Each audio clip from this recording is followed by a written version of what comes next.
Hello guys, welcome to my channel UPSC Excellencia. आज हम शुरू करेंगे क्लास 7 ज्योग्राफी एनसीईआरटी का chapter 2 inside our earth.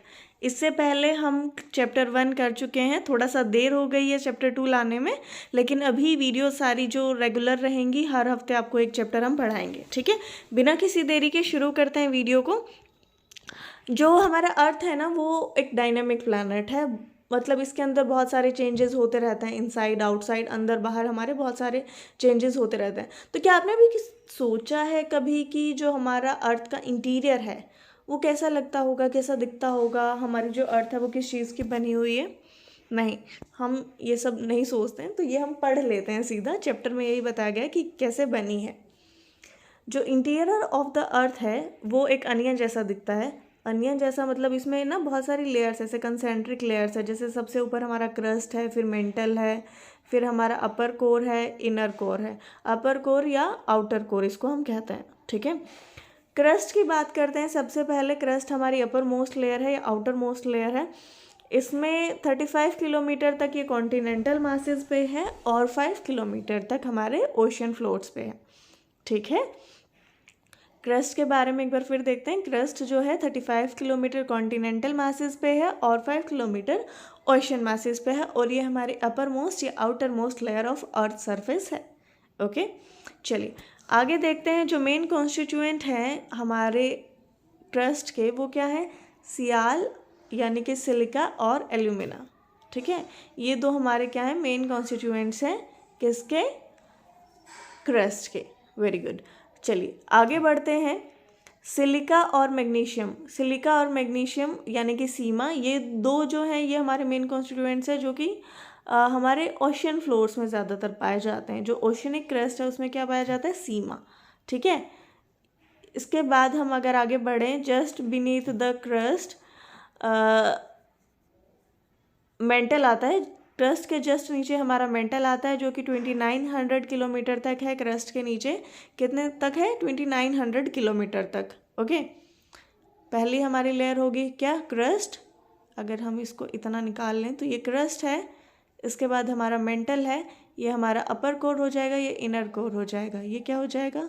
Core, inner core, ये आउटर कोर, ये मेंटल है, और ये क्या है? क्रस्ट है। ठीक है, इस तरीके से हमारी लेयर्स बनी हुई हैं। चलिए एक बार ब्लू बॉक्स देख लेते हैं। डू यू नो में क्या बताया गया है? जो डीपेस्ट माइन है हमारी वर्ल्ड की वो साउथ अफ्रीका में है। ये 4 किलोमीटर डीप है, और इंजीनियर्स जो हैं वो अभी तक 6 किलोमीटर तक खोद चुके हैं। उन्होंने 6 किलोमीटर तक ऑयल के लिए खोदा है। ठीक है, डीपेस्ट माइन कहाँ पे है? साउथ अफ्रीका में है। 4 किलोमीटर डीप है, और 6 किलोमीटर तक हम अंदर तक क्या कर चुके हैं? डिग कर चुके हैं। To reach the centre of the earth, जो कि पॉसिबल नहीं है, you will have to dig 6000। हमें ओशन का फ्लोर, ओशन आपको पता है ना कितना गहरा होता है। पहले तो हमें ओशन के फ्लोर तक जाना है, उसके बाद वहाँ से 6000 डीप, हमें 6000 किलोमीटर डीप हमें क्या करना पड़ेगा? डिग करना पड़ेगा टू रीच अर्थ सेंटर। ठीक है, मतलब बहुत ज़्यादा दूर जाना पड़ेगा। चलिए एक बार ये देख लेते हैं डायग्राम। कॉन्टिनेंटल क्रस्ट, कॉन्टिनेंट और ओशन और ओशनिक क्रस्ट। यही मैंने आपको बताया कि जो ओशन है, ओशन के क्रस्ट यहाँ पे, ये ओशन का जो एंड आएगा ना, जो ओशन फ्लोर है, उसके बाद यहाँ पे ये ओशन क्रस्ट है। यहाँ से जो हमारा क्रस्ट है ना, उसकी 5 किलोमीटर है। और यहाँ अगर कॉन्टिनेंट का बताया जाए तो क्रस्ट की कितनी है डेप्थ? वो है 35 किलोमीटर्स। और क्रस्ट के बाद जो हमारा 2900 किलोमीटर है वो किसका है? मेंटल का। चलिए आगे बढ़ते हैं। इनर मोस्ट जो लेयर है हमारी, अगर कोर की बात करें तो कोर किससे बना है? नीफे से। नीफे यानी कि निकल और आयरन, निकल और फेरस। फेरस किसको कहते हैं? आयरन को। चलिए थोड़ी सी साइंस हमने पढ़ ली। जो हमारा सेंट्रल कोर होता है वहाँ पे बहुत ज़्यादा हाई टेम्परेचर और बहुत ज़्यादा हाई प्रेशर रहेगा। क्या रहेगा? High temperature and high pressure. इसके बाद अगर कोर की हम बात करें तो वहाँ पे कितना रेडियस है? 3500 किलोमीटर। ये छोटी छोटी चीज़ें हैं जो हमें याद रखनी है। क्रस्ट में 35 kilometre on continent 5 kilometre from ocean floors, 2900 kilometre for mental and 3500 kilometre for core. इतनी चीज़ें हमें याद रखनी है। इसके आसपास का कोई वैल्यू रहेगा थोड़ा बहुत ऊपर नीचे करके तो वो आप मार्क कर सकते हैं। वैसे अगर एग्जैक्ट आता है तो बेस्ट है, लेकिन अगर ऑप्शंस में क्वेश्चन में अगर आपको थोड़ा ऊपर नीचे दिया गया है तो आप उसे मार्क कर देंगे, ठीक है। The crust forms only 1% of the volume of the earth. जो क्रस्ट है वो सिर्फ 1% बनाता है। 84% जो है वो मेंटल का है और 15% हमारा कोर, यानी कि सबसे ज़्यादा जो हमारा ब्रॉड पार्ट है वो क्या है, मेंटल। जो मेंटल है वो हमारा सबसे बड़ा पार्ट रहेगा किसका, अर्थ के अंदर का, इंटीरियर ऑफ द अर्थ का, ओके।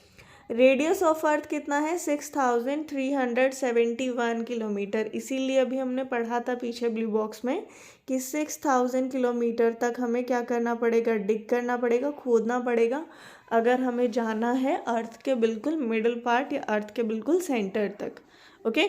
इतना समझ आया होगा। चलिए नेक्स्ट पार्ट पे बढ़ते हैं। नेक्स्ट पार्ट है हमारा rocks and minerals. Rocks and minerals. जो अर्थ का क्रस्ट है वो बना हुआ है बहुत अलग अलग प्रकार के रॉक्स से। कोई भी जो नेचुरल मास होता है, मैटर का नेचुरल मास अगर इकट्ठा हो जाएगा अर्थ क्रस्ट में, वो मिलके क्या बना देता है, एक रॉक बना देता है, ठीक है। Rock can be of different size, colour and texture. अलग अलग साइज, कलर और टेक्सचर के रॉक्स हो सकते हैं। 3 मेजर टाइप्स है जिसमें कि इग्नियस रॉक है, सेडिमेंट्री रॉक है और मेटामॉर्फिक रॉक है। 3 टाइप के रॉक्स होते हैं, याद रखेंगे, इग्नियस, सेडिमेंट्री, मेटामॉर्फिक, ओके। अब ये रॉक्स कैसे बनते हैं, जब हमारा मैग्मा जो होता है, मैग्मा आपको पता है वोल्केनो से जो निकलता है मैग्मा, जब मैग्मा हमारा ठंडा हो जाता है, ये सॉलिड हो जाता है, तो ये क्या बनाता है, इग्नियस रॉक्स। इग्नियस रॉक्स ना हमारे प्राइमरी रॉक्स होते हैं, मतलब जैसे ही हमारा मैग्मा निकला, वो ठंडा हुआ, वो ठंडा होते ही जो वो हार्ड मटेरियल बन गया है वहाँ पे, वो क्या है अब हमारा, वो हमारा इग्नियस रॉक या कि प्राइमरी रॉक है, ठीक है। तो प्राइमरी रॉक में भी 2 टाइप के होते हैं, एक इंट्रूसिव रॉक्स और एक एक्सट्रूसिव रॉक्स, यानी कि जो सरफेस पे आ गए, जो मैग्मा बाहर निकल के बाहर आके बन रहा है, बाहर आके सॉलिड हो रहा है, that is what, that is हमारा क्या, एक्सट्रूसिव। जो अंदर ही अगर अपना ठंडा हो जा रहा है, एकदम से निकल के एकदम से ठंडा हो गया, अंदर ही रह गया, बाहर नहीं आया मैग्मा, तो वो क्या है, इंट्रूसिव इग्नियस रॉक, ठीक है। यहाँ पे यही दिया गया, बस इसके एग्जाम्पल देख लेते हैं। एक्सट्रूसिव के लिए एग्जाम्पल है हमारे पास बेसाल्ट। जो डेक्कन प्लेट्यू है वो बेसाल्ट रॉक्स का ही बना हुआ है। और इसके बाद अगर हम इग्नियस रॉक की एग्जाम्पल की बात करें तो इसमें आपका रहेगा ग्रेनाइट। ग्रेनाइट एग्जाम्पल है आपका एक इंट्रूसिव इग्नियस रॉक का, ठीक है। ग्राइंडिंग स्टोन्स जो हमारे होते हैं, ग्राइंडिंग स्टोन्स क्या कहते हैं उसे, जिस पे हम चटनी वगैरह बनाते हैं ना, ग्राइंडिंग स्टोन्स, उस पे हम उसको हम क्या करते हैं, ग्रेनाइट से बनाते हैं, और वो एक प्राइमरी रॉक है या फिर एक इग्नियस रॉक है, इंट्रूसिव इग्नियस रॉक, ओके। या फिर जो पहले चक्की होती थी, अगर किसी को याद है, जो हाथ वाली चक्की होती थी, वो ग्रेनाइट से ही बनती थी, ठीक है, ऐसा यहाँ लिखा गया है। इग्नियस का मतलब होता है लैटिन में फायर, इग्निस मीन्स फायर, तो इससे हम रिलेट कर सकते हैं, शायद इसीलिए इसका नाम इग्नियस रॉक रखा है। फायर से जस्ट निकलता है, ठंडा होता है, तो उसको हमने क्या रख दिया, इग्नियस रॉक। सेडिमेंट का मतलब होता है सेटल डाउन, सेडिमेंटम का मतलब होता है सेटल डाउन। मेटामॉर्फिक लिया गया है मेटामॉर्फोज से, इसका मतलब होता है चेंज ऑफ फॉर्म, ठीक है। ये वर्ड्स अगर आप याद करना चाहें तो बहुत अच्छा है।